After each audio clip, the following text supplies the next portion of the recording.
cukup banyak predator anak di luar sana yang memanfaatkan kepolosan anak dengan berpura-pura sebagai orang yang ingin menolong.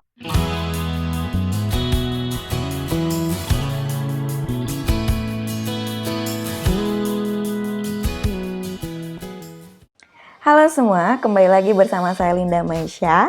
Kali ini kita akan membahas sex education atau pendidikan seksual bagi anak di usia 5-8 tahun. Kalau di video sebelumnya kita sudah membahas bagaimana cara memberikan pendidikan seksual bagi anak usia 1 sampai sekitar 4 tahun, sekarang kita akan membahas lanjutannya. Nah, kalau sebelumnya kita sudah membahas mengajarkan anak untuk memakai dan melepas pakaian sendiri, mengenali anggota tubuhnya dan sebagainya. Di usia yang lebih besar ini, kita mulai bisa melatih anak untuk mengganti pakaian di tempat yang tertutup. Contohnya apa? Misalnya kita sedang berlibur ke pantai. Agak sulit ya untuk menemukan tempat atau ruang tertutup untuk berganti pakaian.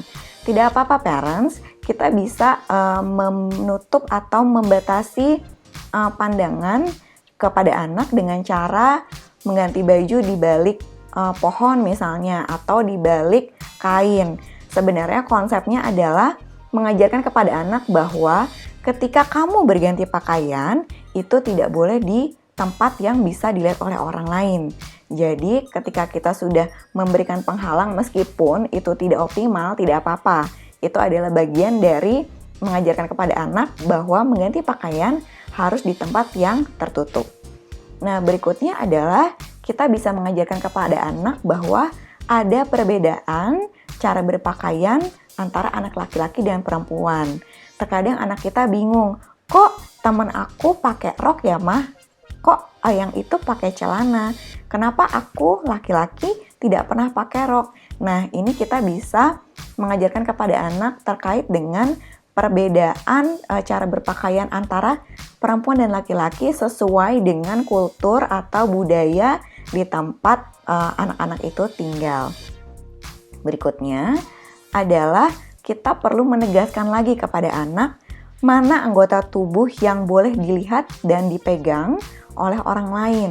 Sekali lagi kita perlu menegaskan kepada anak bahwa hanya orang-orang tertentu saja yang boleh melihat dan menyentuh tubuh anak, terutama di area private atau area pribadi, yaitu di antara bahu hingga lutut.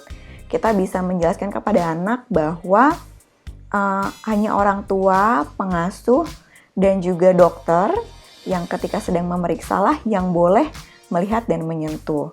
Mengapa ini menjadi penting? Karena cukup banyak predator anak di luar sana yang memanfaatkan kepolosan anak dengan berpura-pura sebagai orang yang ingin menolong, padahal mereka tidak dikenal. Nah, ini kita mulai bisa menjelaskan kepada anak siapa orang yang boleh dan tidak secara lebih komprehensif atau lebih detail lagi. Berikutnya adalah kita bisa melatih kemandirian anak untuk membersihkan organ kelaminnya sendiri. Contohnya adalah kita melatih anak untuk cebok atau membasuh area kelamin seusai buang air kecil atau buang air besar. Meskipun belum bisa dilepas sendiri ya parents, kita tetap harus mendampingi dan mengajarkan kepada anak bagaimana cara membersihkan yang benar, bagaimana cara membasuh, bagaimana cara menggunakan sabun, dan sebagainya. Berikutnya yang terakhir adalah kita bisa mengajarkan kepada anak untuk mengatakan tidak mau atau menolak ketika ada orang yang memaksa untuk menyentuh atau melihat area pribadi anak atau area privat anak secara paksa. Nah, ini bisa kita ajarkan dengan cara mensimulasikan. Contohnya bagaimana? Kita seperti bermain drama dengan anak. Nah, kakak sekarang mama pura-pura jadi orang yang kakak nggak kenal. Nah, sekarang mama mau pegang penis kakak. Kakak harus berani bilang nggak mau. Atau berani berteriak minta tolong. Tolong, ada yang mau pegang penis aku. Contohnya seperti itu. Nah, ini bisa dilatihkan kepada anak seperti bermain atau dalam kegiatan sehari-hari di rumah, sehingga anak terbiasa untuk melakukan hal tersebut. Sehingga ketika dia menghadapi situasi yang nyata atau situasi realnya, anak sudah tidak bingung lagi dan sudah seperti memiliki otomatisasi untuk melakukan hal tersebut. Bagaimana? Tidak sulit kan? Nah, kalau misalkan parents punya pertanyaan, silakan tulis di kolom komen di bawah ini ya. Terima kasih, sampai jumpa di video berikutnya.